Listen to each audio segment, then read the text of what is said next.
This episode is brought to you by Bound Hat Company. Discover Bound Hat Company, where high-quality hats meet a greater purpose. Each hat is designed not only for style, but also to give back, with proceeds supporting charities like the PTSD Foundation of America. Whether for the outdoors or everyday wear, Bound Hat Company has the perfect hat for any occasion. Shop now at www.boundhatco.com and join the movement to support veterans and meaningful causes. Bound Hat Co. Style that makes a difference. The following podcast discusses sensitive topics. Listener discretion is advised. If you or someone you know is struggling, call or text 988 to reach the Suicide and Crisis Lifeline for 24/7 confidential support. Welcome to Survival in the Trenches, Life Beyond Loss, a podcast where we share the powerful stories of those who have faced extraordinary loss and found the strength to push forward and triumph. These are real journeys of resilience, courage, and hope. Join us as we uncover what it means to rise above, even in the darkest of times. Hello, everyone, and welcome to Survival in the Trenches. My name is Kelly Chandler. I will be your host. Today, we are honored to sit down with Eric Rios to discuss his son, Caleb, who unfortunately lost his life due to suicide. Thank you so much, Eric, for being here today. Well, thank you for having me. I appreciate it. We are excited to learn more about you as a person and how you're moving through your life and your grief journey. Before we get into the story about Caleb, we like to go back in time and learn about you as a person. And when you were younger, where you grew up, what you wanted to be when you grew up, that type of thing. That's always an interesting question when you think about it. For me, growing up, I grew up living with my grandparents most of the time. My mom wasn't around much at all. Dad didn't know who he was. I mean, I thought I was Mexican until I was 18 years old. Do I look Hispanic to you? No. I do not, but I have a Hispanic last name, Rios. My brother and sister are both half Mexican, and I'm the white boy. So when I was 18, I found out that I was the result of an affair. So I was the little white boy. So if you looked at it, I looked like a zipper in a button factory. You look at this little white kid, these two brown kids, but I thought I took after Brenda, my mom, because she was white, and Reuben. But Reuben was never around either. And then my biological father, who was around, but I only knew him as a family friend. So the joke was on me. I was the white. Everybody knew except for me and probably my brother and my sister, but everybody knew. So growing up, I grew up in broken homes. And that was just the norm. But I lived with my grandparents for a short period until they both died. Then my mom had a stepdad. He was a dickhead, an asshole. I mean, he was the kind of guy that I'd probably beat up today. He was such an asshole. He would literally ground you to your rooms for 2 and 3 weeks at a time. So I felt like it was more of a prison living there is what it was, because you could never just be a kid. That was the biggest problem. Now, imagine me hyper, full of energy, off the walls. Yeah, that was me, 100%. But growing up, we didn't have a lot of structure. So then when she divorced him, I think I was 14. We started getting into a lot of trouble. I mean, we got into a lot of trouble. So we started running the streets. I quit school when I was 15 years old. Never been to high school. I've done everything the hard way in my life, which is sort of stupid, but I have. But I was very intelligent, and I've always been a worker. So at 15 years old, I told my mom I'm quitting school. She said, okay, quit school. So I was able to quit school.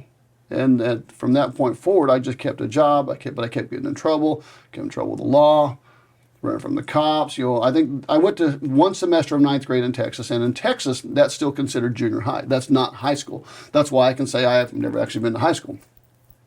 In that one semester of 9th grade, I was suspended 5 times, chased by the cops 5 times, went to jail once.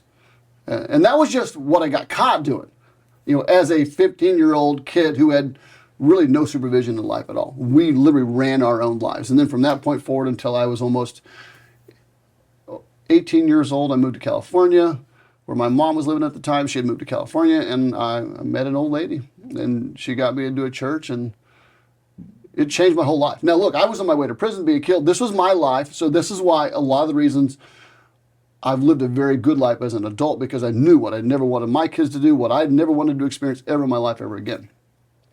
So as an 18-year-old kid getting into a church, it was a very religious church. When I say religious, oh, girl, it was religious. We're all going to hell in this room is all I can tell you. We're all going to hell. You're going to hell because you wore some makeup today, you wore those boots today, because I had short-sleeve shirts on today. But what I needed in my life was structure. I needed a fear-based structure to put me in a place to where I would be afraid of something more than doing stupid shit. And therefore it worked. So, but then I got married at 18 years old. Like, what the fuck? Like, who fucking gets married at 18 years old? Who in their right mind ever gets married at 18? Did you get married at 18? No. No, say right. See, there are some smart people here. But I got married at 18 years old. We were married for 7 years, and we had 3 kids, and it's just marriage that didn't work.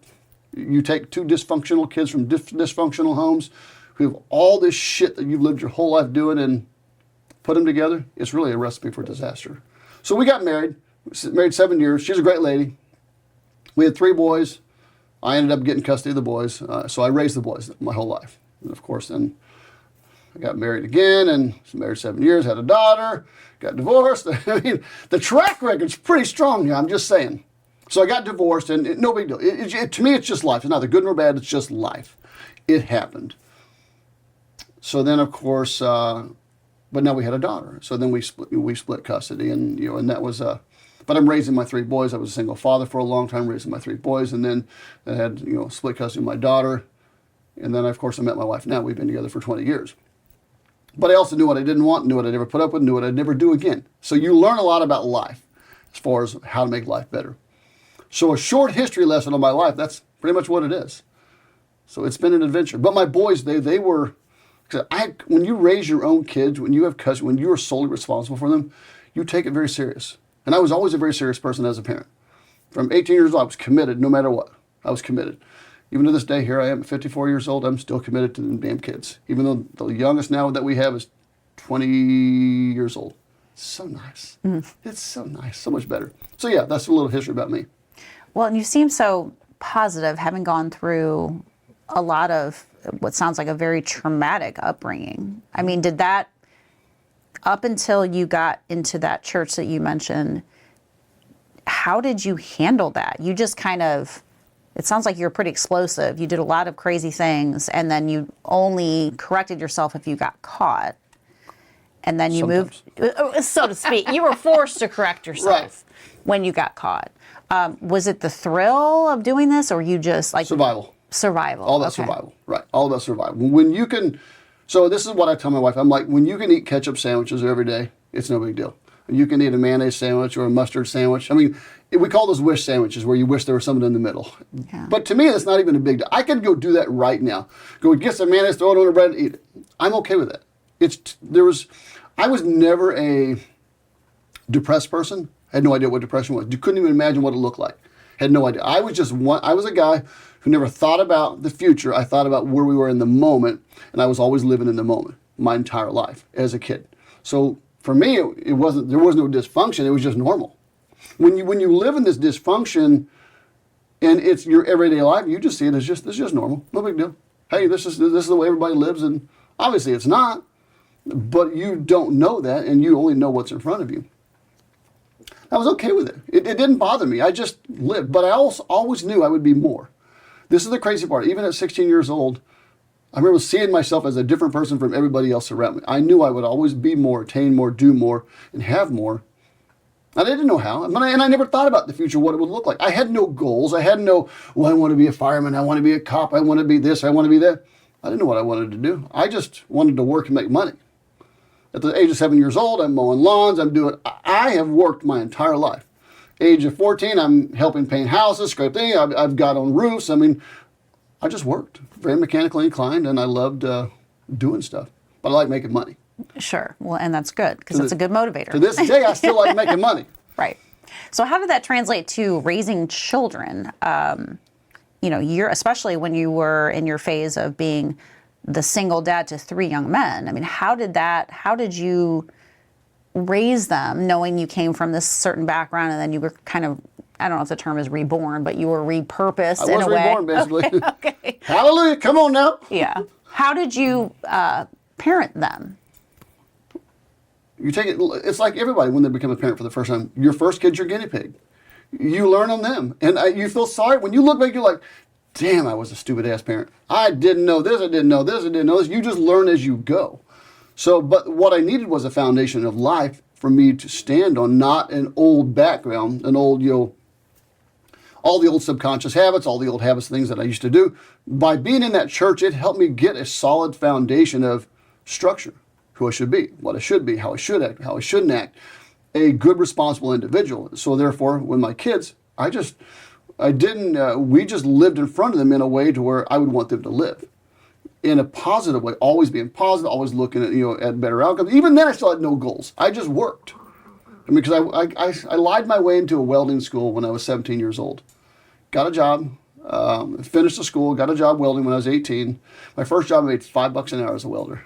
Hallelujah! Come on now, you're making that money. It was horrible. It was a Edison Blacksmith and Welding out in California. But to me, I was excited. I had an actual career, but I ended up being laid off 14 times in 4 years. Now imagine being 18 years old, you're married, you have a job, but you're laid off 14 times in a 4-year period because the industry is this, and you're always the low man on the totem pole. That part was hard. But you didn't think anything of it. I mean, I've been so poor, so broke, that one time we had to pay the rent. I think it was like $325 is all it was. Because way back then, it was way cheaper than it is now. To this house we lived in, and we put $1 in an envelope, took it to the person's house, and we prayed and said, okay, Lord, turn it into the rent. We left it on the door. It didn't work. But it was just funny that we did that because when you're left with no solution, you just try to find a solution. And when you're afraid of being embarrassed to talk about it to the landlord, so the landlord came over to the house. He goes, why did you just tell me? I'm like, look, I was hopeful that it would just turn into the money. Because when you really get into religious organizations, they can really just indoctrinate you with a lot of irrational things. You know what I mean? Mm-hmm. They're irrational. You're thinking to yourself, well, maybe if he can turn water into wine, he can turn this dollar into $325. It didn't work. Yeah. But it's still funny as all get out. Well, and luckily you had a sense of humor because a lot of people would have not been able to be that way. They would have been down in the dumps, depressed, what have you. It sounds like you don't have that as part of your makeup. Well, not usually, not ever. I didn't know what depression was until my son committed suicide. Yeah. I couldn't even tell what a depressed person looked like. I've never lived that way. I've always lived just always gung-ho going forward. And so even if you talk to my therapist now, she's like, you always cause chaos in your life to have you something moving forward, going, versus just sitting here and just relaxing. Mm-hmm. The only time I relax is at the movies. Take me to the movies, I'm in heaven. Interesting. So we all have a vice, right?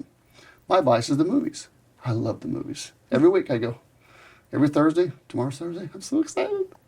Very cool. Well, hey, if it's something that makes you relax and you can escape from reality or whatever, I think that's great. But when I go to sleep at night, I can lay down and I go to sleep in 5 minutes. Mm-hmm. And I'll usually sleep most of the nights. But life can be challenging too. It's not without its challenges. Yeah. So tell me about your children. Tell me about all of your children. There's so many to choose from. Yeah. I always said I got a rent-a-kid business. If you want a good kid, a bad kid, tall kid, short kid, fat kid, skinny kid, whatever you got, I'll rent you this kid and make sure you can ever know if you ever want to have kids in it. Business didn't work. The kids wouldn't buy into that either. All right. But no, so the oldest son is 34 now. That's Sam. And then you have Caleb. He would have been 31. Josh is 28. And Faith is 25. Haley's 23. And Hannah's 20. Wow. So we raised 6 kids. So it was I had 4. My wife had 2. The one I've been with for 20 years. And I've been around her daughter since Hannah was a year old, and so they've got a great dad. He's been in their life their whole life. The girls, the 2 younger girls. But I've been around these kids, and we've raised a great group of kids. They're all good kids. They've all done great things. They all have jobs and they all work. That's always important, just so you know. So they've all been great kids. If you got together in our house at a family event, it could be a lot of chaos. We got 5 grandkids and. I'm 54 years old, white hair with 5 grandkids. Mm-hmm. Mm-hmm. That's fun. That has to be fun, the grandkids. Sometimes. Most of the time, sometimes. My wife's more patient than I am. Yeah. I'm more of a do it what I tell you kind of guy. I always tell my kids, I'm going to ask you nice once, I'm not going to ask you nice twice. Mm-hmm. If I have to ask you nice second time, I'm going to yell at you the second time. Then they say, well, why are you yelling at me? I'm like, remember this? I asked you already and you just didn't do it. So now I'm yelling at you to get your attention. That was the whole idea of that. Sure. Is to grab their attention. You shock them out of that pattern that they're in, and now we get them to focus. Because have you ever seen the parent who says, I'm not going to tell you again. I'm not going to tell you again. And then 16 times later, they're finally doing something. So kids are smart. They know that. They're like, well, shit, I got 15 more times to go. Right. Before she actually gets serious. My grandparents, when I lived with them, there was they just grabbed a switch and beat your ass. Mm-hmm. It hurt. Yeah. I cried a lot. Yeah. That'll change your tune quickly. Yeah. I lied to my grandfather one time for that very reason. He whipped my ass up them stairs with a switch and never lied to him again. Yeah. That hurt. Yeah. I believe that. So let's talk a little bit more about Caleb specifically, since that's why we're here today. Caleb, a.k.a. Pork. Yeah, we called him Pork his whole life. Yeah. Why did you call him As Pork? a small child, we would go to a restaurant, and he would just, if you were just, let's say you and your husband were eating breakfast or eating lunch or dinner, whatever it was, he'd just walk by your plate, grab your food, and just eat it. Little fucker ate everybody. If we went to your house, he would go to your refrigerator and get food out of your fridge and start eating it. He was never a fat kid ever, but he just was a bigger kid. And he was, so we called him Pork his whole life. So, and then even in the military, his soccer jersey shirt was called, his nickname was Tree Trunk. You looked at his thighs, he had quads that were just unreal. His legs were just, he was scary. He was a scary kid. But Caleb was a great kid. I mean, all through grade school, middle school, high school. He hated high school. He hated middle school. He hated the teachers. He hated all those people. Now, there's a lot of things we know now that we didn't know then, that when you look back on life, you're like, oh, well, that makes sense. That makes sense. That makes sense. Caleb he was a very quiet person. So every kid, we always say, has a leverage point. You can use some kind of leverage against that kid. You find out what it is, and you can discipline them using that leverage point to get them to do something. Caleb had no leverage. We had no leverage with Caleb at all. Sam was the oldest kid, so he was always just good all through high school. He was just a good kid. Caleb was the middle son. No matter what you said to him, it didn't faze him. So we'd say, Caleb, listen, if you don't do this, we're going to take your car away. He'd say, okay, great. I'll just ride the bus to school. I said, or we'd say, Caleb, we'll take your TV away. Okay, great. I'll just read a book. Okay, we'll take your fucking book away. Okay, great. I'll just go to sleep. Nothing you did fazed him. We could never find leverage on him to get him to really get in line sometimes. Now, he was a normal boy. I've seen him run down the street in the jockstrap. I've seen him run down the street in a thong bikini in the middle of the day. I've seen him, he took out the Suburban at 15 years old driving down the road. As my wife came home from work, she's like, what in the fuck are you doing? He's like, don't tell Dad, don't tell Dad. That's all he said was, don't tell Dad. And I just made him suffer the whole time. And I just had a very nice conversation with him and explained to him the risk. But the suffering was the fear of, he thought he was going to get in big trouble by Dad. But he was, oh God, that kid, I tell you what. So I'll tell you just a shitty story. It's literally a shitty story. So Sam, Chris, and Caleb. So Chris is the boys' friend. They all went to a pizza restaurant here in O'Fallon. I don't know which one it was. I really don't know which one it was. They all ate pizza and they all ate, had their share. They're over with, and at the end, for whatever reason, they all got to take shit. All three of them at the same time. They all run into this fucking bathroom, and how many stalls are in that bed? There's one fucking stall. So Chris gets into the stall. He's the older of the three, and he's a very strong boy. And Chris gets into the stall.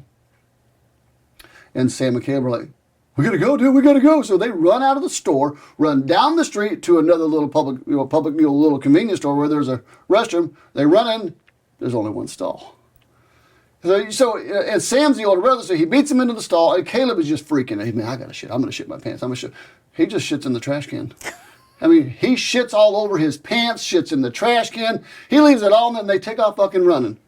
And when they get done, and they leave it all there. And they had to jump in the car that way. He was so bad. And when you hear him tell that story, him and Sam tell that story, so now imagine, and I've done this in a speech before. I've actually shared the story where I show it to you. He's got his butt cheeks goes in. He's pacing in that bathroom. He's got to go so bad. And it's like, what do I do? Well, I'm either going to shit my pants or shit in the trash can. And he chose to shit in the trash can. So personality-wise, he had a great personality. He was the most loving, kind, caring, anything in the world. He was a great kid. But he's very outspoken, too. When I say outspoken, he'd walk up to you and goes, why are you so fat? I'm like, I love it. Okay, this is good. This is bad, too. We were at Grant's farm. We're looking at the Clydesdales, and I think he's probably 7 or 8 at this time. And this Clydesdale's got a Woody. And he goes, oh my God, look at how big his wiener is. He's just yelling this. I'm like, I love this kid. He's the best kid in the world.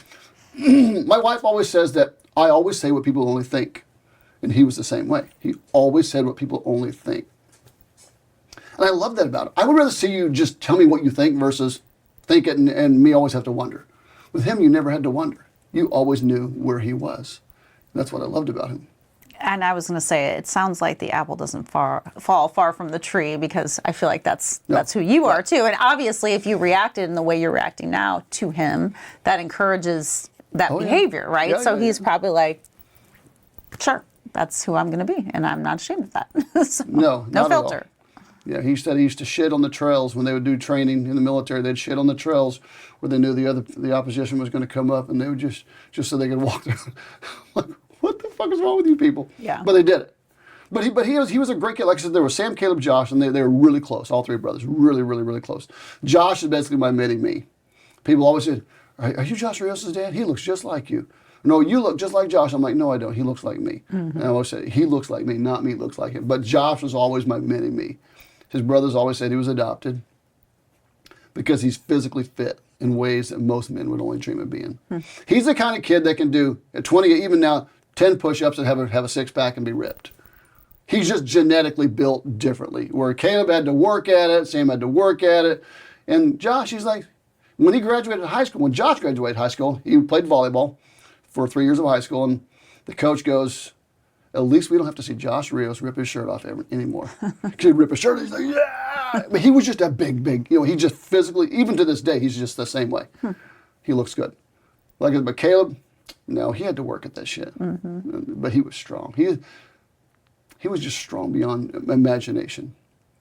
So tell us about Caleb. If he didn't like school, I'm assuming that's why he got invested into the idea of going to the military, or was there a different path in between that? He had no path. He didn't know what he wanted to do. He hated school. He said, I'm going to graduate school with a D, and that's all I'm going to get. All I have to have is a D, that's all I'm going to do. He loved in-school suspension. He said, I can go to in-school suspension, I can do my work, and I can go to sleep. He hated school. I think his senior year, he was suspended 5 times in in-school suspension. He didn't give a shit. He hated the teachers. He thought all the teachers were assholes, minus one. And Miss Swingler. He loved Miss Swingler. She was a, I don't know what kind of teacher she was, but he loved her. He hated the principal. He hated all these people. Now, I can understand it, because I always disliked teachers, too, most of my life growing up, because they were very biased towards certain kinds of kids, certain kinds of learning styles, certain kind of, kids who learn a certain way, because their teaching style matched their learning style, so therefore you say that they're the teacher's pet. They just were a good fit. Me, I was that wild kid. Caleb, he was the wild kid in school. He just didn't give a shit. But he was a good kid, though. There's no such thing as a bad kid. So I'm not a person who labels kids good or bad. There's no such thing as a bad kid. There's just kids. They sometimes make bad choices, or they make good choices. Sure. And people judge you by the choices you make. Absolutely. So Caleb graduated, and then what did he do after he graduated? We said, I'm going to join the Army. He spent the summer enjoying life, having fun, playing, doing nothing, and just said, I'm going to join the Army. Well, the day he joined, the day we took him to MEPS to drop him off to go, when I look back, he just didn't seem happy. He seemed really, really, really unhappy. When you look at the picture, you would be able to see it like, yeah, he looks extremely unhappy. He doesn't look happy. He doesn't look like this is what he wants to do. But I tried to talk him out of it, too. My number one thing was to talk him out of doing something, because I wanted him to make sure this is what you really want to do. I mean, I said, no, you sure you want to do this? You don't want to do this? You do want to do this? He wanted to join the infantry. He wanted to, and he just wanted to do something. But also, I think a lot of it was that he didn't think he could do more. I mean, I've been in the trades my whole life for 35 years, since I was 18 years old. I'm good at them. I'm really good. I've built businesses. We've built 6 different businesses, and I still own 2 now. So he had an opportunity for those things as well in his life. But I think he just wanted to just see what life was like outside of O'Fallon. You know what I mean? Because all my kids always say they hated Missouri. There's not a lot to do in Missouri. Well, at least to me, there's not. I'm a beach guy. Yeah. Because Caleb was born in Oklahoma, though. That's where Caleb was born. So, but his mom lived in California, and so they went a lot of back and forth. And of course, we took him on a lot of trips as well. Sure. But no, Caleb was, like I said, when he joined the military, he just didn't seem like he wanted to go. When you look back on the pictures now, you're like, he looks so unhappy. Well, it's obviously unfortunate realizing that, Oh my after God, yeah. the fact. But once again, I tried to talk him out of it. It was one of the things to where I want you to be 100%. sure, this is what you want to do. You don't have to do it. You can do anything you want to do in life. You can be whatever you want to be in life. And maybe he needed some of that structure that you talked about. Maybe he sensed that he needed something like that. I don't know. Couldn't tell you. Yeah. But I know the military provides you with structure. And we learn some valuable lessons from that when someone leaves the military. So that's important to understand that if you leave the military, you're used to having someone tell you what to do every single day, what to do, when to do it, how to do it, and your whole life revolves around that. When someone leaves, you need to make sure you help them get back into a structured environment, so therefore they don't feel lost. So when he left the military, he felt lost. And we are learning more and more about that as we talk to veterans and those that have experienced PTSD and other things of that nature, that you can't just expect to go back into normal everyday society when you're used to a certain way of living, right, and expect to flourish. Mm-hmm. We don't do a good job as a country, at least at this point in time, of transitioning people back into everyday life. So that's something that definitely needs improvement.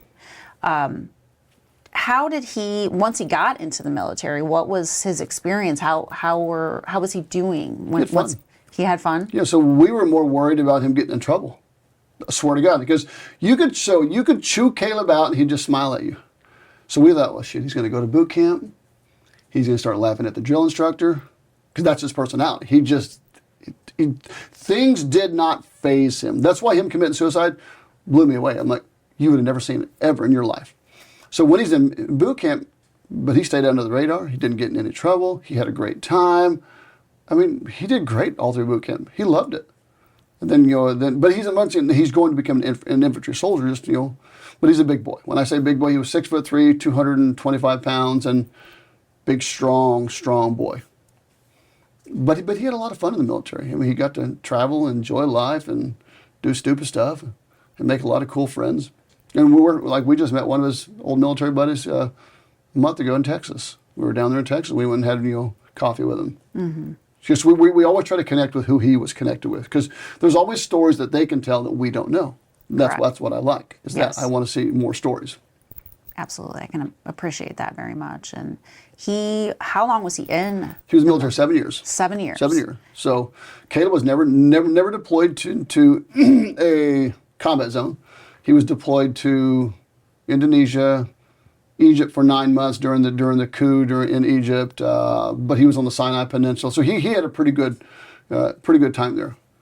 You would have thought, well, he's military, he had PTSD, he had his suicide wasn't around that. His suicide was around depression, and when he really, in his letters he wrote that I've been depressed my whole life. And as a parent who doesn't know what depression was or even looked like, even remotely, like I said, I grew up in one mode, survive, and I knew nothing else. And so when I raised him, I would have never known what depression looked like. Couldn't imagine that. I had no idea. But then when I look back on pictures, I look back on certain things, I look back on certain conversations, you're like, oh yeah. But also part of that was being in the military for 7 years, and you're being trained to do the same thing over and over and over and over, and then you finally leave, and it's almost like you never accomplish your goal. You know what I mean?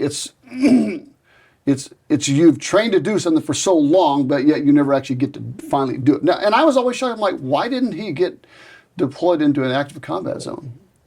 Because he wanted to be deployed to active combat zones. He wanted that. Mm-hmm. And he was an infantry soldier, which made no sense, because all his friends were deployed, but he was not to active combat, which made no sense to me at all. All his sergeants loved him, his captains loved him, everybody loved Caleb. They said he was one guy who I just met a month ago, he said he was the most squared away soldier he's ever met. He was, like I said, when I say perfect, he was the perfect kid in a lot of senses. But he was a normal kid, don't get me wrong. He did some stupid shit. But he didn't do his suicide, based on his letters, was due to depression. But I think it's more due to despair and due to, you get it stuck in your head. And so you couldn't get him to go to therapy and say, hey, look, I'm suicidal. Because we found out he tried to commit suicide in high school. We didn't know that. His girlfriend told us that. And I wish I would have known that. I mean, I would have loved to have known that. But I didn't know. He said he took some pills and didn't kill him. So he was like, okay, well, but we never knew, ever. So he hid things very, very, very well. He hid his depression. He hid his, and I don't know why he was depressed. I mean, his mom was never around. She's a great gal, but she just wasn't around. We lived in 2 different states, and maybe that had something to do. I don't know. Mm-hmm. I couldn't tell you because I never had that conversation with him. I only have letters that he wrote. So he, after 7 years, explained what it was like when he came home. So he's transitioning from active duty to reserve duty is what he's doing. He's not just going to leave the military, he's going to go into reserves. He got into the reserves and he hated the undisciplined nature of the reserves, of the people there, because he was staying with us at the house. He was staying at the house, he would come home like, oh my God, they're just so stupid, they're so lazy, they're so this, and it was just, because he was used to structure every single day. In the reserves, there wasn't a structure at all. So he was trying to figure out what he wanted to do. That was the big thing. He just said, I don't know what I want to do. I said, kid, we own a plumbing company. You can jump into that. You can take over that. We own a flood restoration company. We owned another carpet cleaning company. We owned another business. I said, you can do whatever you want to do. I said, but you don't have to do what we do. You can do other things. Mm-hmm. So he decided to go to school for HVAC. I said, look, if you get your HVAC license, I said, I'll teach you how to start a business. I'll teach you how to. He could have done anything he wanted to do, but he didn't know what he wanted to do. And that was his big, he was in the middle, he was already married. He got married in Hawaii, because he was stationed in Hawaii for 4 years as well. So he met his wife, though, in Texas, at Fort Hood, Texas, and then they got married in Texas, they moved to Hawaii, they had their baby in Hawaii, and, so they had, so now, because in the infantry, you're always gone. It's not like a normal job, like in the military, where you go in, you come home, you go in, you come home. Infantry, you're in the field 2, 3, 4 weeks at a time, all the time. You're always in the field. So there's very little relationship. So they ended up going through a divorce. They were in the middle of getting divorced, is what they were in the middle of doing. Once again, she's in Texas, he's now here, and they didn't know how. They couldn't figure out how to make it work. And that played a lot into the depression, the struggles, the financial struggles. Just now you're gonna have to pay child support, or you're gonna have to do this, or you know what I mean. It's just super challenging. He didn't know how to do it. So I know before he left and disappeared, he was. We found this out later. He was trying to get put back into active duty. He wanted to because that solves a lot of problems for a lot of people. Active duty does. Which is weird, because remember, you're now getting a guaranteed paycheck. You don't have to necessarily earn that shit yourself. It's just given to you for as long as you perform a certain duty. So him transitioning he didn't know, I don't think he knew how to transition. We didn't know that he needed structure. So I'm like, just, okay, Kev, whatever you want to do, you just do it. Mm-hmm. I let it be a free-for-all versus saying, okay, hey, I need you here today, tomorrow, here, this, that. I had no idea. But once again, we go back to what we didn't know. And we found that out later from one of his sergeants. And that has to be so difficult, because you feel like you're giving him the opportunity to do anything he 100%. Wants to, anything he wants to pursue. You have the tools from your own businesses. He can get certificates or what have you, and automatically be included in something. Oh my God, 100%. Take over a business, do whatever you want to do, build it, grow it, keep it small. It didn't matter. I just wanted him to do something that he wanted to do, not something I wanted him to do. Or what he only thought he could do. I wanted him to explore his options. Right, and it sounded like exploration wasn't his. He just wanted to have that set.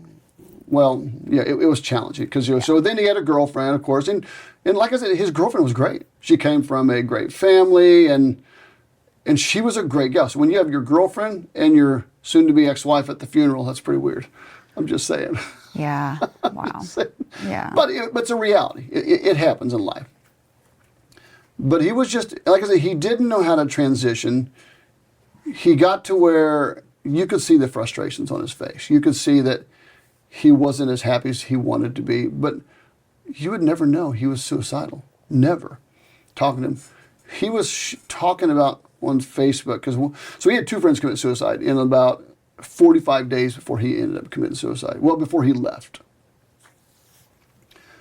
And he posted something on Facebook about it, about hey, all these people, stupid people committing suicide, and he was like, you fucking, and he just randomly texted my wife and said, hey, I want you to know that, look, I'm not suicidal. I just think these people are stupid. And then, and because he was really hard about that. That wasn't him. And then next thing you know, 2 days later, that day, it was Saturday morning. I don't remember what day it was in the week. It was October 1st, 2019. I walked down into the basement. He had a bedroom in the basement. I said, Caleb, he was laying in bed at 1 o'clock in the afternoon. I said, get your ass up, boy. And I was just playing with him, like, get your ass up, come on, let's go. And he's like, I know, Dad. And then, those are the last words I ever said to him. So that night, which we didn't see this till the next morning, is went downstairs, Caleb's gone. Well, no big deal, he's gone. So we looked on the camera, and he had left around 1:30 in the morning. We could see him carrying a backpack out, walking out to his car. He got in the car, and no big deal. Okay, he's a grown man. He's an adult. He was 26 years old. He left the house, and Sam went to the office because we worked out of, my oldest son worked in the office with us as well, and he went to the office that morning. He saw Caleb's computer open. He's looking at it. He's like, interesting, because it was Caleb was looking up, do you go to heaven if you commit suicide? So I'm like, what?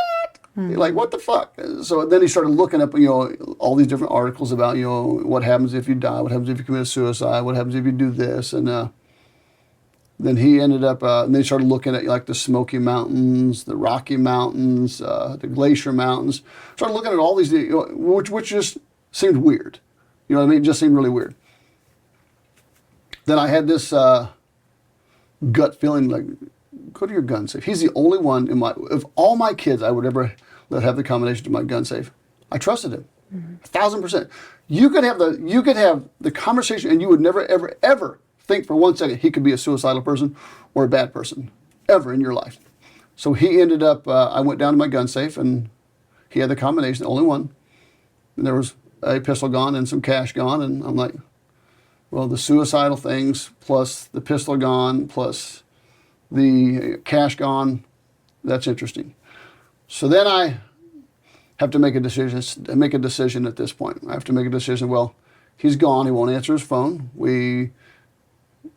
So Sam and I, well, first I called a couple buddies. One guy had been in the military for 35 years. I called another buddy who's lieutenant colonel down in Washington, and I called like different ones. I'm like, what do I do?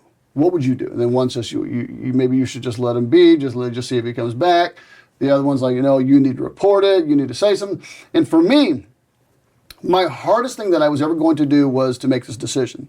And let me tell you why. Because if I report this, he has so much pride, he's never coming home, no matter what. But if I don't report it, then I'm always going to wonder, what if we could have found him and we could have saved him? So I've got this conundrum going that I don't know which way to go. So I told Sam, I said, let's just go down to the armory at the reserves there off of 94, and let's just go down and see if maybe they know where he is. So we go down there, we go and we talk to, I guess, this guy who was his sergeant, and we're like, hey, we're looking for Caleb. He goes, well, the guy was really just an asshole. When I say an asshole, he was an asshole. He wasn't helpful at all. He looks at me, he goes, well, what do you want me to do? I'm like, we don't want you to do anything. We're going to just go ahead and go. Thank you. And because I could have punched the guy in the fucking mouth at that point. He was just so unhelpful and such a dick. So Sam and I ended up leaving, and now we're at the place of, what do we do? What do we do? Who do we call? Who do we tell? I mean, how do we even find him? He's a guy who's been trained to evade. I mean, you'll see how good of a job he did. So we get back to the house, and we're trying to make a decision, okay? And I know if I call the police and report him as a missing person who's endangered, I said, he's never going to come home if he finds out. He'll never come home. But I also know if I don't report it, once again, I go back to... So a lot of it, I blame myself sometimes for him never coming home.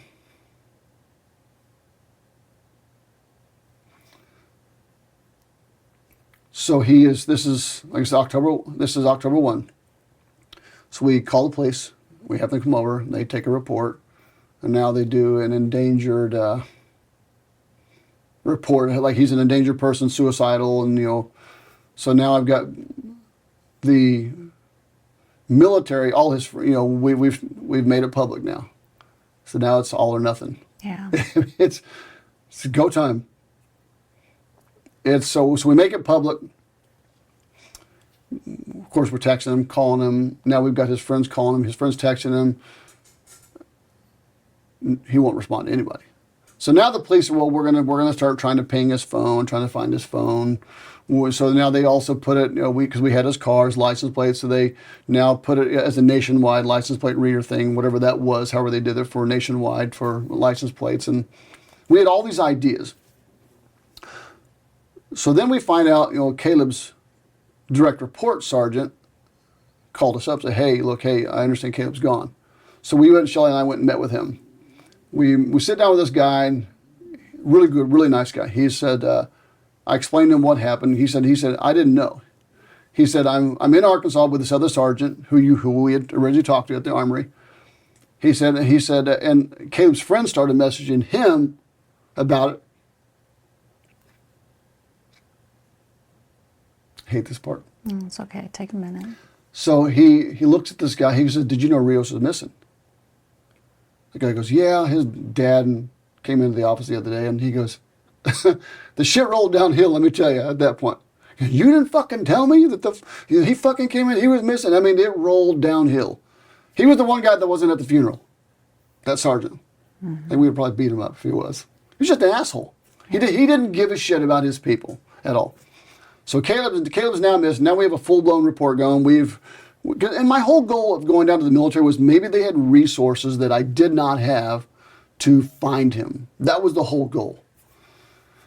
Now Caleb's playing hide and go seek. He's doing a pretty good job. Mm-hmm. So we go into day 2, and then into day 3. There's still nothing. I mean, at this point now I start running Facebook ads. So we know we have locations. We have the Smoky Mountains, we have the Rocky Mountains, we have the Glacial Mountains. You have all these different places that we know we have locations that he was looking up as maybe potentials where he's going to go. 3 days go by, and we're talking to all the neighbors who have cameras in our subdivision. Do you have a camera? Did you maybe see? Because now we start getting tips as well. Oh yeah, I saw that car. I saw the guy. And you get some weird motherfuckers who give tips too. Mm-hmm. Like, holy shit, they'll waste your time. Some weird fucking people. When I say weird, even the detectives are like, I didn't even want to bother you because they're so fucking weird. The people are when they give you tips. So then we talk to a neighbor and we're explaining what's going on. Then they have nothing on their camera. And nobody has anything. So we know he didn't come back into the subdivision. So that was something that, because someone said, well, I saw him pull back in the subdivision 3 days later. I'm like, well, but I don't know that that's true. Because 3 days later, well, a day after he left, but we didn't find this out until 3 days later, after another long day 4, that the license plate reader caught him in Lincoln, Nebraska. Caught his vehicle, it read his license plate. But we didn't find out that until 3 days after the fact. So a slow process getting that information. Then, of course, now I'm running ads full blown. I've got ads in the Smoky Mountains. I've got ads in all across the United States. So this has now gone worldwide. It is in Europe. I have friends from Europe to this day from this whole thing. And it is in Europe. It is in all over the world. He's got all his friends, all his military buddies. Everybody all across the entire world is now looking at this because it has now gone everywhere. And we just keep getting tips, and we keep getting tips, and we keep giving tips. And this was probably the hardest 17 days that you'll ever live. I mean, because you live with an unknown of what's going on. So then we get a lead. We get a great lead in Tallulah Falls, Georgia. Great lead. It was the lady described, well, I saw this kid. He looked like he was around 26. He had blue eyes, blondish brown hair, backpack with a cigarette in his hand, smoking, had his shorts on his. He described him to the T to what Caleb would have looked like, 100%.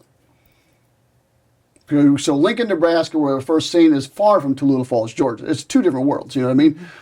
So then, of course, and these are things we find out during this process is that the park rangers, the volunteer groups, put out signs all over these national parks looking for him. I'm talking, stapling signs to trees, to posts, and everything under the sun. So then the chief of police there she ends up, she says, hey, she calls to say, hey, we're going to look in Tallulah Falls. Because she said they saw him down in a gorge. There's a gorge there that where the water comes through and where people just can't get to really easy. So they all got on horseback, meandered through everywhere looking, and once again, we're friends with them to this day. Mm-hmm. You know, and we stay connected on social media and that kind of thing. And so then I take all my advertising from the west and I put it east. Now I've got it all going east, you know, and over what wasn't a real tip. So then we had another tip out that way too. But then I tried to, it came on Facebook. I tried to reach out to the person. I called, I messaged, and the guy wouldn't message me back. So it makes you wonder if people are just being stupid. Mm-hmm. You know what I mean? They're just sharing shit that's not true. So needless to say, he ended up not panning out. So now we've got more times going by. And life is still going on. That's what people don't realize is life still goes on. You are still living every day. You have to still go to work. You still have to make money. You still have to have a living. You still have to raise your family. And then we literally had stopped looking, like I said, west. And then I was at the office. And my wife calls me. She's at the winery with a work thing around, 1 o'clock in the afternoon, and the detective is at our front door.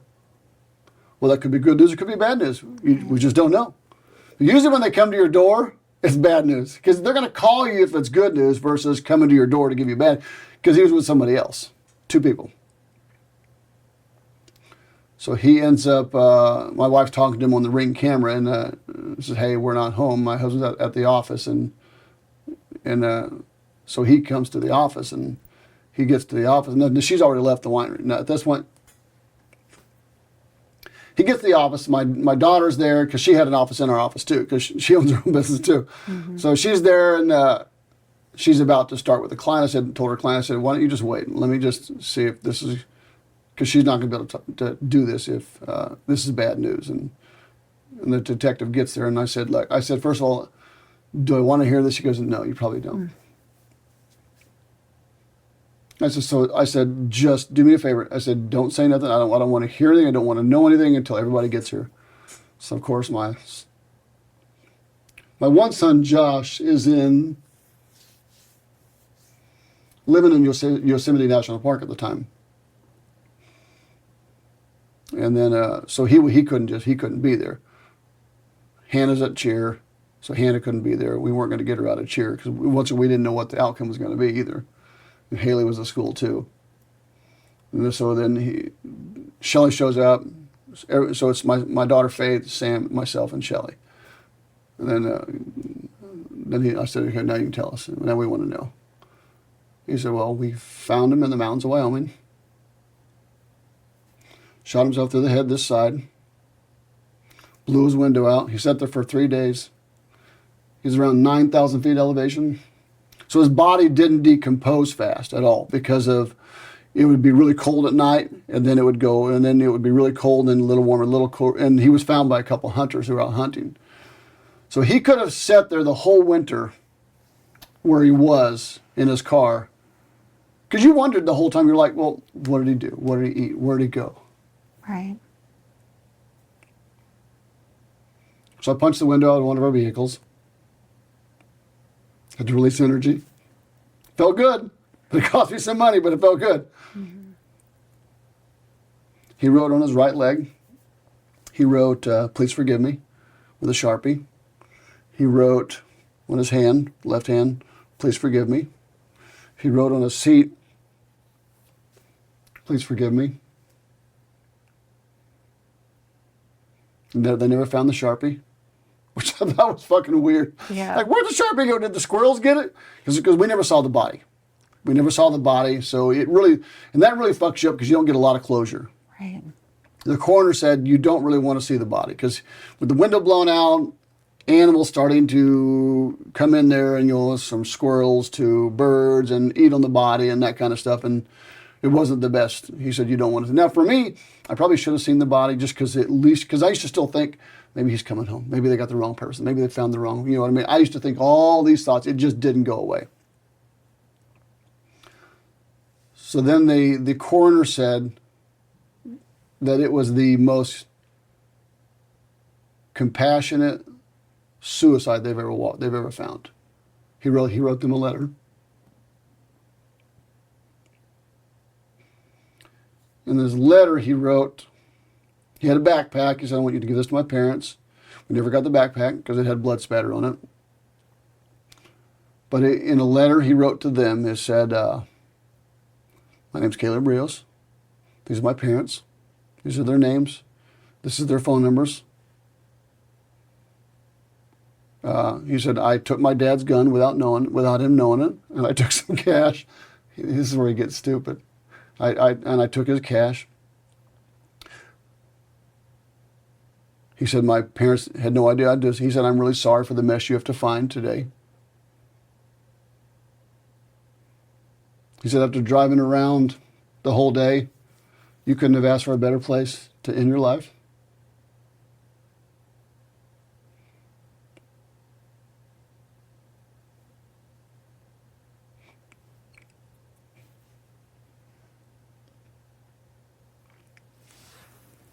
Take a minute if you need a minute. He said, today I'm with God. So he said in the letter to them, he said, this has been 100% my choice.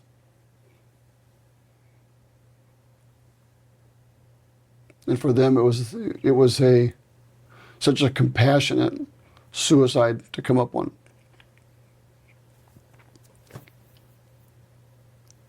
I fucking hate this part. Can I give you a hug? Just take a minute. Yeah, thanks. I'll suffer through it. So he wrote 5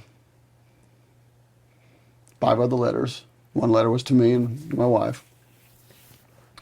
The hardest part was in the letter he said, Dad, I've been depressed my whole life. Oh, let's go back to the police officer letter first, to the coroner. He goes, this is 100% my decision. He said, don't make this about guns. Guns aren't bad. LOL. I'm like, what the fuck, dude? I mean, it just makes no sense at all. He's telling them, don't make it about guns. He said, guns aren't bad. He's told them, he said, I'm not crazy. I'm just depressed. Then to me, he wrote,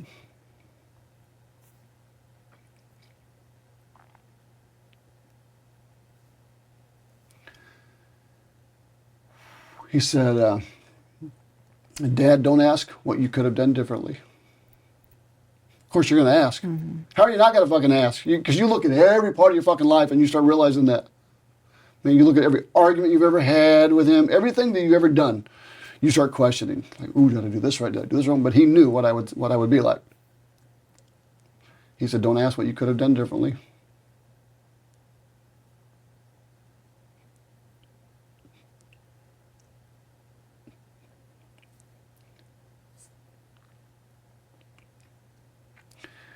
He said, your son is not coming home.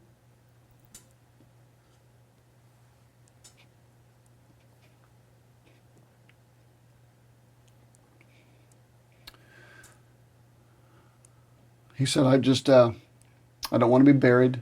Don't bury me in a box. He said, throw a party for me.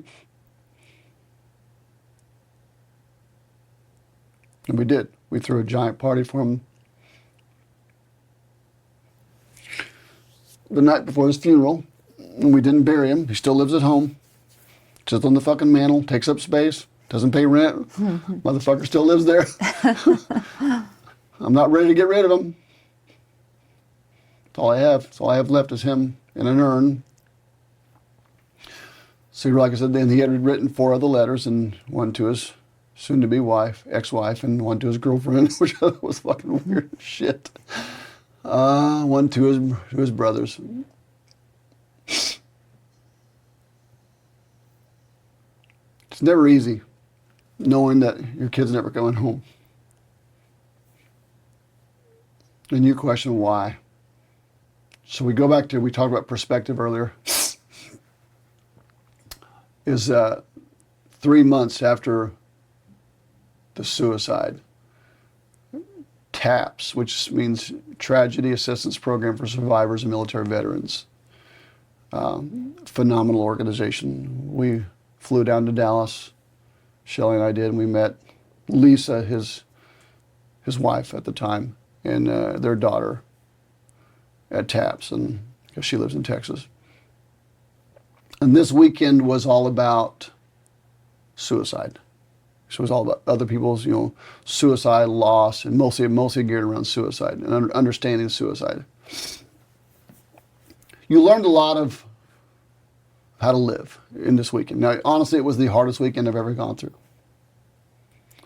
I honestly thought at some point I'm just going to die this weekend. I just can't handle any more because, I'm not taking any Xanax. I'm not taking any drugs. I'm taking it in as I am 100% sober. And the only thing that I had was some chamomile tea, and it was a lifesaver. Now, my anxiety went through the roof. I will say that. I mean, it went through the fucking roof. I mean, your level of anxiety and stress and depression and just trauma, just the mental trauma that you're going to face. So we got there to TAPS, and I remember the doctor who was the speaker. He said, "I'm not here to make anybody feel better." He said, "I'm here to make sure you feel." So what a lot of people do is they forget to feel. They forget to feel the pain. We learned some valuable things. There's some so valuable things. One of the most valuable things I ever learned there was a shirt that I have that says, now this shirt's called the Legacy Guardian. And on the back of it, it says that a hero is never forgotten until his name is spoken for the last time. This is through till Valhalla. And my goal is to make sure his legacy never dies, that he is always alive. But I also have a shirt that says Remember the Dash. And I didn't know what Remember the Dash was. And for those who don't know, I mean, most people, when you go to a graveyard, you look at two things. You look at the day they were born, the day they died, but what we do is we forget the dash. We forget the life they lived. So there's two things you can focus on as you learn to heal. You can focus on the tragic event that happened, or you can focus on the life that they did get to live. I've chosen to focus on the life they got to live. Now, I can see the entire, I have read the coroner's report. I can tell you almost everything in that coroner's report from reading it one time. I ingrained this into my brain, into my body, and from the khaki pants he was wearing, the boots he had on, the shirt and the flannel shirt he had on, his body was slumped over like this from when he shot himself. The windows blown out. They found some chip wrappers in the back of the car. It doesn't go away. It is ingrained into you. So at TAPS, we're learning how to process this information, how to go through this. And being that we were so new of it happening, because a lot of people that were there, they had been maybe 5 years, 6 years. But I met a dad. So go back to perspective. His dad had two sons. They were twins, and they both joined the Marines at the same time. And after being in the Marines for the time they were in there, they both get out around the same time, and one son commits suicide. 4 years later, the other son commits suicide. And I was like, how the fuck do you function? Because I knew how fucked up I was. I knew I was just mentally, emotionally distressed and fucked up in so many ways. Like, I had never experienced much pain. Like, nothing could bother me like this. I mean, I was the guy who was invincible. Nothing could bother me. Nothing could hurt me. This fucked me up. And then I asked him, I was like, how did you do this? How did you manage to function and continue to live knowing that both of your kids, your only two kids, committed suicide? I had 5 kids left. I could say, hey, I got these little fuckers left. You want one? I'll rent you one. Back to that rent-a-kid business. But he said to me, I prayed, and my wife and I came together. That was the first thing that the therapist told me the day I found out Caleb died. Because I'm a big proponent of therapy. I love therapy. I think to me, therapy is just a fun place to go. You just get to go be with no judgment at all. But she said, what I see more often than not is that more couples divorce over something like this because they don't come together. So the first thing I did, I made that a priority to come together with my family and to be part of my family.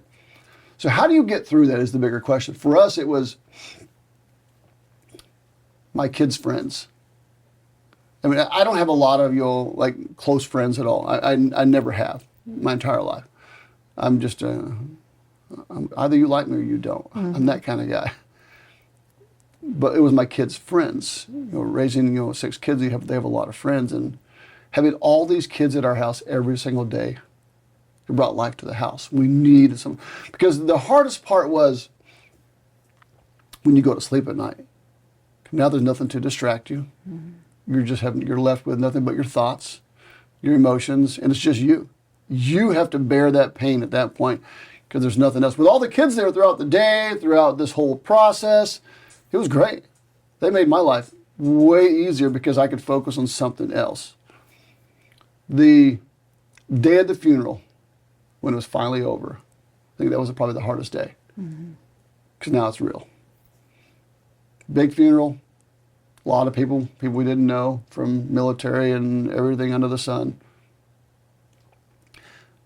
But what I learned was that I needed to go to therapy. I needed to learn how to heal emotionally because I'd never lost something I loved like that, ever. I always say every good thing comes to an end and every bad thing comes to an end, no matter what. You're going to lose everything that you have in this life at some point. It's all going to go away. But I didn't think I would lose someone I loved so much so soon. It just didn't work. So for me, I needed to go to therapy, so I found a trauma therapist who specializes in police officers, military, firemen, EMS, and that's all she does is just trauma. And I saw her for twice a week for 6 months. And of course, she did all the different therapies, the EMDR, hell, I don't know what some of this shit's called. But she did a lot of therapy with me. I mean, it was a game changer for me because I needed to feel the pain, walk through the pain, and I needed to not hide them. Now, it put me in a state of anxiety too, that I did not want to go through again in my life because I'd gone through that before in my life. After hurting myself physically and realizing I wasn't invincible, I'm like, yeah, I'm going to die one day. That sucks. But I remember it put me in a state of anxiety where I didn't want to be alone. I did not know how to be alone. I needed to have somebody there around me to, I think I was just, I didn't, you can't even explain the feelings of, you just don't want to be, you're scared to be alone. You're scared to be in the same room by yourself. Because when you hear suicide, that's all you think about, and you're like, oh, am I going to fucking do that? Am I going to be this kind of person? You know what I mean? It starts, because you're now associating yourself to that action. It took a long time for me to be able to not be alone. And then going to therapy was by far the best thing I've ever done in my life. Because it helped me to realize that, for one, I'm human. For two, I'm normal. For three, I'm not alone. For four, there's support that you can have. And it's a game changer for me. It changed my whole life into this day. It's been, this year made 5 years. October 17 made 5 years this year, and I still go to therapy. I don't go as much by no means at all, but I just love therapy. Because some days I think you just need to be able to just go share your shit and get it out and have no judgment. And because this still doesn't go away. Right. You just hide it better. And because it never stops being alive. Because every day you walk into your house, you look up there, we have like this shelf. It's got all of his memorabilia. I have his Donald Trump hat. I'm like, I'm never getting rid of his fucking hat. I don't care what anybody says. It's his fucking hat that he wore that I'm going to keep. And I have a hat he sent me from Egypt. I have another hat that he got from somewhere, from one of his friends give me. I have all his memorabilia. This is him. I let him continue to live there. Now, at some point, I feel like I want to let him go. He didn't want to be put in a box. I want to spread his ashes somewhere, but I'm not ready.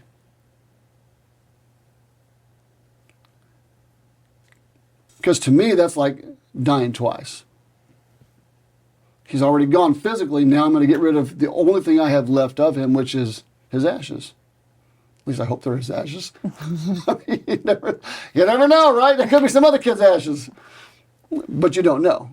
I mean, so I'm not ready to let him go. And maybe I should. But I don't know how. I don't know if I'll ever know how. But I'm being pretty fucking selfish with that. Because he's my son. And I'm really picky about his shelf, who fucking touches it. And it's got all his military stuff on there. And he's got his life. And someone had painted a really cool picture of him like oil painting, the perfect picture. I could not believe how good of a picture it was. And it looks just like him. But yeah, the only way I get through this is to feel the pain. When the pain comes, feel it. It can be uncomfortable for 2 or 3 days, but eventually it subsides because nothing lasts forever. It subsides and it goes away. I never hide it. I never run from it. But remember, I can walk into it and I can always walk out of it too. I don't have to stay in it. I can always choose to do something else. And something else, I think maybe one reason I love the movie so much because that was something him and I loved. He was a movie fanatic, just like I was. Him and that was so the one thing that him and I connected on the most were the movies. Mm-hmm. To this day, I go every week. It's like it's my joy. I find peace there, and I always think about. And it's funny when you look back, you start thinking of all the things. When you say something, you think of him, the expressions, the things he said, things he did. It never goes away. It never goes away ever. And I've seen too many other parents lose their children that are through the means of drugs or suicide. It just blows you away. You never get over it, but you can't get through it. But it doesn't go away. And through it means you're walking through it the whole always. It's always there as a reminder. He said, I'm finally at peace. In his letter he wrote to me, he said, I'm finally at peace in my life. He said, I'm happy that I'm doing this. I'm finally at peace. Today I'm with God. How do you argue with that? This is a choice he made for his life so he could be at peace. Because who knows what monsters he was fighting inside? I don't know. Do I wish he would have made a better decision? Well, fuck yeah, I do. Mm-hmm. Do I think his daughter wishes he would have? Abso-fucking-lutely, I do. I mean, there's no doubt at all.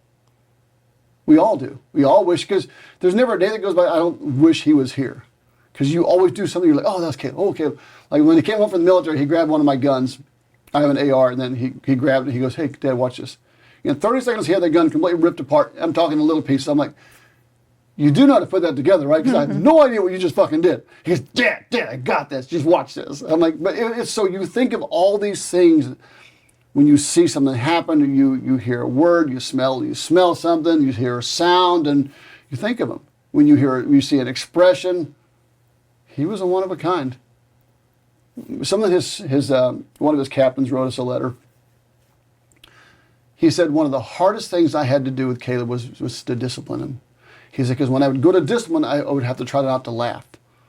Because he would always laugh when he would go to discipline. He's like, he couldn't take him serious, ever. He said, but Caleb was such a strong kid. He was so strong that they'd be hiking the mountain. You're training in Hawaii, you're hiking the mountains constantly. He said, you would have the other soldiers who could not carry their packs up the mountain, so he would grab their pack, and he carried the big M240 Bravo machine gun, the big machine gun, and he'd just carry their shit and just go like it was nothing.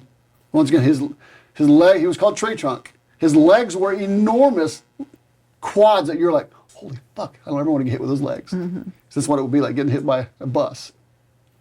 But Caleb was a great guy. Loved him to death. Still do love him. Miss him every day. It's not a day that goes by I don't miss the kid. That's an incredible story. And I think what's so valuable in having this conversation is that you are very comfortable sharing your emotions. It's something I've talked about with you before, that men especially have a hard time walking through the emotions, talking through the emotions, and sharing what's worked for them in these extremely tragic situations. And it sounds like you've been able to do that head first. I mean, that's something that you've made a commitment to yourself, and then involving your wife, making sure you came together as a family. I think that's very honorable, and I think it's something that others can really lean on, that maybe listen or watch this story. Sure. Because men have a hard time. They're not expected to be emotional. They're not expected to be able to share these types of stories.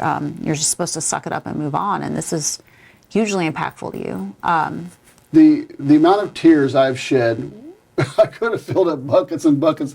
I mean, honestly, the amount of crying I have done, where you'd go get in the shower, take a shower, and you'd just cry.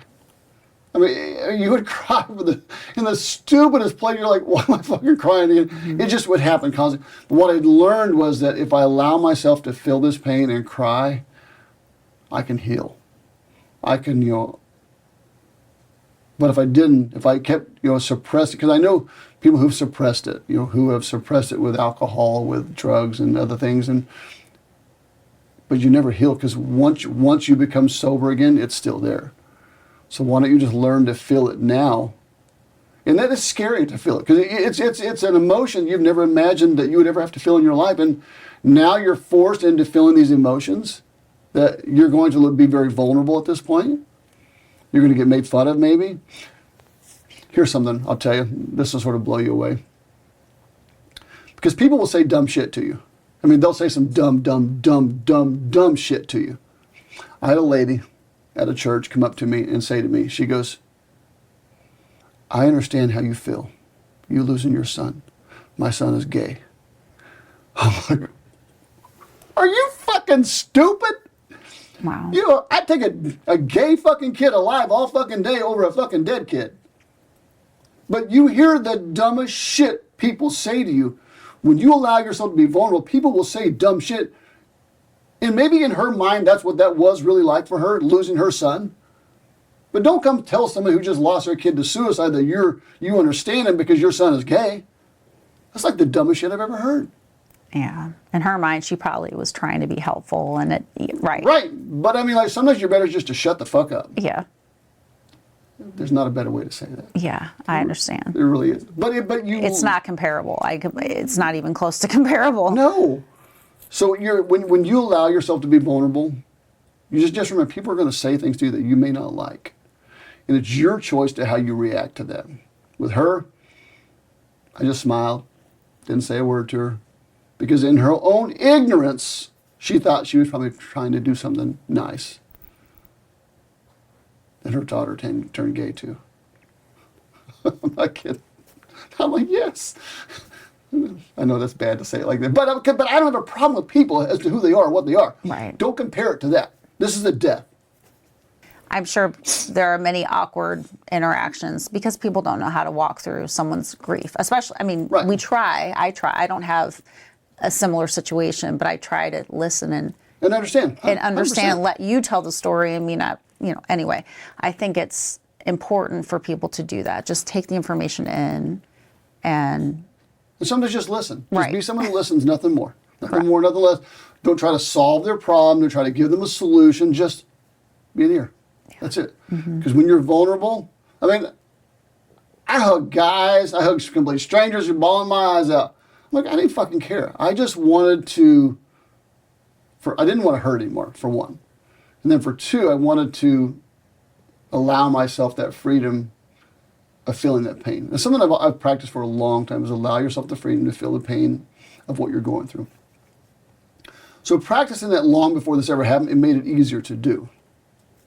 Even my son, my youngest son, Josh, he had a girlfriend he was really serious about. They broke up, and I said, Josh, just feel the pain.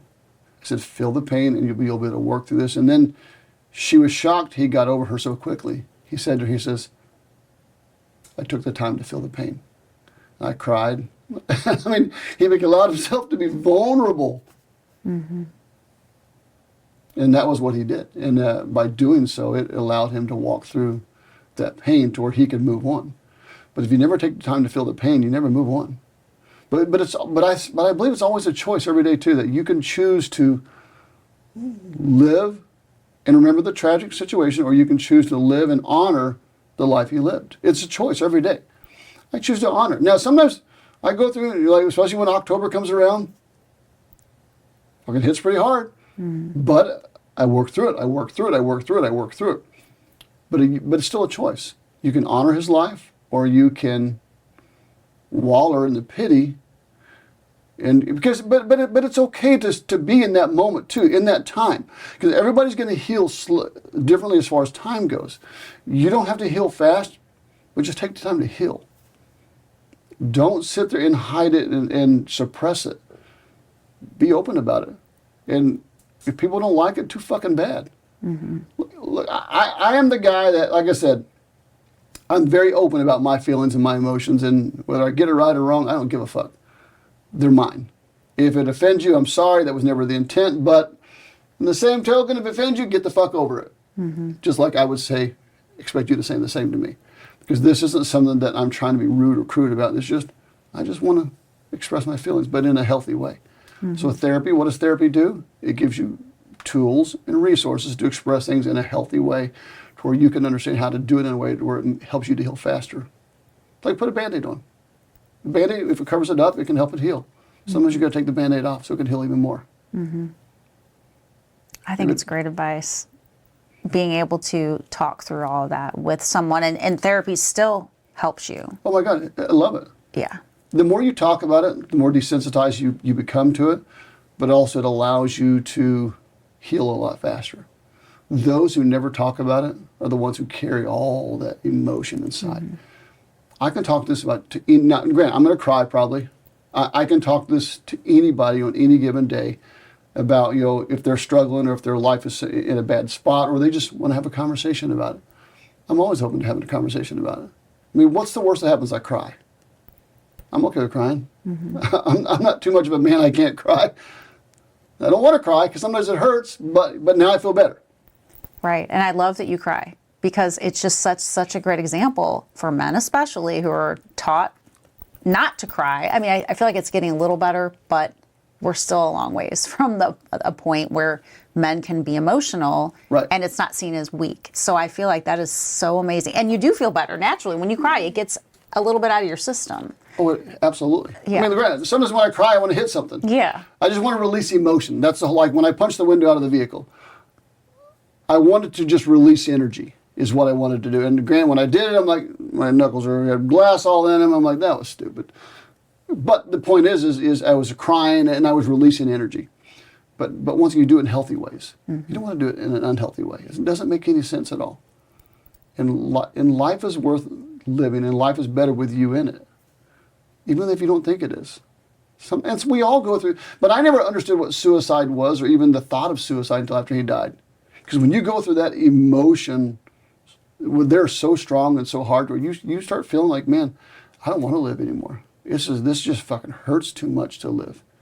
And I think that's what happens is they get hyper-focused on the pain they have in their lives, and the only thing they see that would make it better is through suicide. And one thing I learned in this book I'm reading on death now is that death isn't the worst thing. I mean, it solves all your problems because you don't feel it anymore. You don't care anymore. It's gone. But it doesn't solve everybody else's problems because now somebody else has to carry those problems. And it makes it harder on them. But we all die, every one of us. When? We don't know. We could die tomorrow, die 100 years from now, who knows? Maybe I'll be invincible and never die. That's what I always hope for, just saying. Yes. Someone else we spoke with said, 10 out of 10 people are going to die. It's just a matter of, when and how you take that in as a human and deal with that. It's inevitable. So facing that and not running from that is also important. When you can accept death, I think that's when you can accept life. Yeah. Because you run from death and you never live. I love that. I mean, it's true. I want to live. I always say, live your life while you're alive. Just live, travel, do this, do everything you can possibly that you could imagine. Well, I can't afford it. Like, find a way to afford it. Find a way to do anything that you could do to live while you're alive. Experience life, because one day it's going to be gone. But what will never go away are the experiences you've created and those who you impacted. Because then those are just going to be handed down and handed down and handed down and handed down. All my kids to this day travel. They all love to travel. They all travel on their own vacations, go on their own trips, and they're, and they've been all over the place. I mean, I love traveling. I just want to go on a vacation now. Yeah, that's very true. See the world while you can, enjoy your life, and don't get mired into the pain of loss. As much as you can, at your own pace, obviously, what makes sense for you. You do it at your own pace, yes. Right. It's always at your own pace. Yes. Don't be in a hurry. Right. Just let it happen as it comes. There was a old preacher years ago. His name was Ike Terry. He wrote a verse. I think it was a book. It was called "Just Let It Unfold." He had a preacher who he got divorced. His wife had left him for somebody else, and he was distraught. He was falling apart. His whole life was falling apart. In his mind, he went over to this preacher's house, and Ike Terry told him, he said, come outside with me. He says, you see this fence? He said, it takes a long time to get a fence. He said, you see that gate? It takes a long time to get a gate. He walks them through the gate. He says, let me show you something. He walks up to a rose bush and he pulls the rose off of the bush. He goes, here, hold this rose. He said, now I want you to open the rose up. It hadn't bloomed yet. So the guy's trying to pull the petals off. He says, this is what happens when you just try to just force something, is it just falls apart. He said, if you would just take the time and let it unfold, think of how beautiful it could be. Because I think what happens is that we try to force something. We try to force our healing versus just letting it happen. But you can never let it happen if you don't open yourself up to other people, the sunshine. You know, think of the rose. It opens itself up to the sunshine, everything else, and it's the most beautiful thing in the world. But if you try to force it, it's never going to work. It just falls apart. Just go slow. Whatever your pace is your fucking pace. Who gives a shit if it's slow? I go fast. I process information so fast, and I move quickly. It may take you 10 years. I watched my neighbor. I was 14 years old, and I never forgot this. I think I was 13. Her son was a year older. He was mowing the lawn. Two teenagers came up the road 70 miles an hour. This is in Oklahoma where I lived, and hit him while he was mowing the lawn and killed him instantly. Killed all three kids. The two teenagers plus himself. The two teenagers were drinking. But what I never forgot was the look on her face as a 13-year-old. I looked at her and I could see that she was forever changed physically. And I could see that on her face. So however long it takes you to heal, it doesn't matter whether it's a year, 10 years, 20 years, or if you never completely heal. Who gives a shit? But at least work on healing. Talk to somebody. Talk to people. Join a group. The guy I met the other day, a month ago, love this guy. Love him to death. He was blown up twice in Iraq. I mean, he's got some story. He sent me a video. He says, this is the video of the Iraqis blowing me up. He said, that's me in the explosion. I mean, so having these conversations, and you know what him and I both did at that table? We both cried. We both cried and we cried. And he's 47 years old and we just cried together in a public restaurant. Be okay with just being. And cry if you have to. It's okay. Who cares what anybody else thinks? People will respect you more for being vulnerable and being open than they will for just trying to always be the strong, hard person. I'm strong and I'm hard. I can be all those things. But I don't want to be. I want to be that guy who can be it if I need it, but I want to be vulnerable, be okay, and I want to help you through your pain. And us having that conversation with him was a life changer for him. It was, he goes, this is the first time I've ever taken the time to process Caleb dying. He said, Caleb, he said, I've clapped for two people who have died. He said, I clapped when I found out Caleb died. And then when another one of his friends died. He loved him. He loved Caleb. And he was much older than Caleb because he was a cop for 10 years before he joined the military. And he came in as an older guy. But the whole point of it is this guy, Brian, he goes to a group meeting every single Wednesday where all these guys get together and they just allow themselves to be vulnerable. That's the best part about it. Don't drown your life out in alcohol and drugs and all this other shit. Go find a group of guys or a group of girls or somebody that you can relate to and they can relate to you, and you guys can all come together and share your stories. And the more you share it, the better you feel. The easier it is, the easier it becomes. The less you talk about it, the more you just hold it in. Get it out. Let it just come out and go. But whatever pace, slow, fast, who cares? Just do it. Well, on that note, I want to thank you for all your great advice. Oh, thank you. And putting yourself out there for other people to contact or, observe in some way, either through a podcast or just speaking. Sure. Because you do speak about this in other ways, shape. Can you tell us a little bit more about how you interact with others? Is it just personally, or do you have something you do? I do it personally. Of course, I put a YouTube video out on it, and I did a speech for my daughter for her capstone class up at Mizzou. So we did it on suicide awareness, and of course I've done that. And then my biggest thing is I talk to people individually. If they ever want to talk, I'm an open book to talk to. Sometimes you just need someone just to share. We had a guy, I'll end it with this story because I can keep telling stories. But we had a guy reach out to me because I do business consulting. He says, "Hey, Eric, I want to learn more about business consulting." The guy's in his 50s, and I think nothing of it. I said, "Okay, great. Let's have a conversation." So I talked to the guy for about a half an hour, and the next day, the guy sends me a text. He says, "Eric, I'm going to commit suicide today." I'm like, fuck. Oh my God, I don't want this fucking burden to bear. But it's your burden to bear. When someone brings it to you, it is your burden to bear at that moment to make sure they live.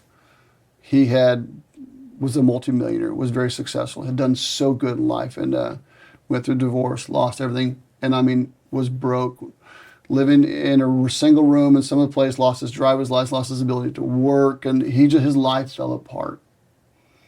He said, "I'm about to be put on the street because I can't afford to pay my rent." I said, "What do you owe in rent?" He goes, "I don't know." He said, "I think I owe like $3,000. And I said, "Let me talk to your landlord." So I called his landlord. I said, I paid his rent $3,000. I said, at no point am I going to allow him to go onto the street if that's going to be what causes him to commit suicide. If I can give him another month, another 2 months of living to get his life in order, that was worth every fucking penny I spent to make this happen for this guy. And to this day, he's still alive. Yeah, now granted, I called the police in Detroit. You know what the police said? "We can't do nothing. We want him to go over there." I'm like, "What the fuck? Are you serious?" Then I called the suicide hotline, and they said, "Oh yeah, we know exactly who he is. He's called here." So I know he was serious about wanting to commit suicide. He just didn't see another way out. He had 2 kids. He was embarrassed. He was ashamed. His life had fallen apart in a way he could not have imagined. But part of helping people, it's not about giving someone money or helping them financially. It was about, I had the means to do so. But if that was what it took to keep him alive, I was going to do whatever it took to keep him alive for at least for another month. So I could never look back on my life and say, I didn't try. So when I help people, they just reach out to me, and I just try to be more of an ear. Someone they can talk to, or I can just share my experience, and sometimes they just need something to talk to. And how can people get in touch with you? They can't, ever. I'm kidding. They can find me on social media. I mean, I'm on social media, Eric. You just look me up. I'm there. And that's the quickest way to get a hold of me. Because I think people would, after viewing or listening to this, they would really like to take advantage of that. So that's great to know. And I also wanted to say, I'm so sorry for the loss of your son. And I appreciate that. I appreciate everything you've spoken to us about him, about how you've managed to cope as a parent, how you're keeping his memory alive. I mean, you're doing some really incredible things. And who's to say you don't ever have to give those ashes to anyone? I know, and I don't know that I ever will. You may never, and that's okay too. I mean, I feel like I don't know that I could do it. I think it's something you hold near and dear. And of course, if the time is right and you decide to do it. Because I can still say he lives at home. Yeah. And you can joke about it, which is great that you have the sense of humor that you have. I think that's very hopeful for people to see you on 100%. This side of things, and you're able to share and give other people hope. And we hope that that's part of your healing journey too. And I think it is, like you said, you feel those emotions. It gets easier. It gets maybe not as painful. I don't know, because I haven't been through it. It might be as raw as it was, but you just become desensitized to it. That's all. Yeah. To where it's not as bad. But it's still it can still be a roller coaster. Sure. It's always different. You never know. Sure. But I'm okay with whatever it is. Whatever comes is going to be what it is. Yeah. And you're just going to take it as it comes, and you're just going to feel that pain. You're going to walk through it, and then you're going to walk out of it. Yep. But you can't ever walk out unless you walk through it. Right. It never goes away until you actually deal with it. Well, thank you again, and we appreciate all the information, and we look forward to sharing it with our audience. Thank you very much. I appreciate it very much. Thank you. Sure. You've been listening to Life Beyond Loss, a podcast from Survival in the Trenches. If you'd like to get involved and help those struggling to cope with personal loss, visit us at our website, survivalitt.com, and follow us on social media. Don't forget to subscribe and share this podcast so we can continue to grow and reach more people in need. Together, we can make a difference.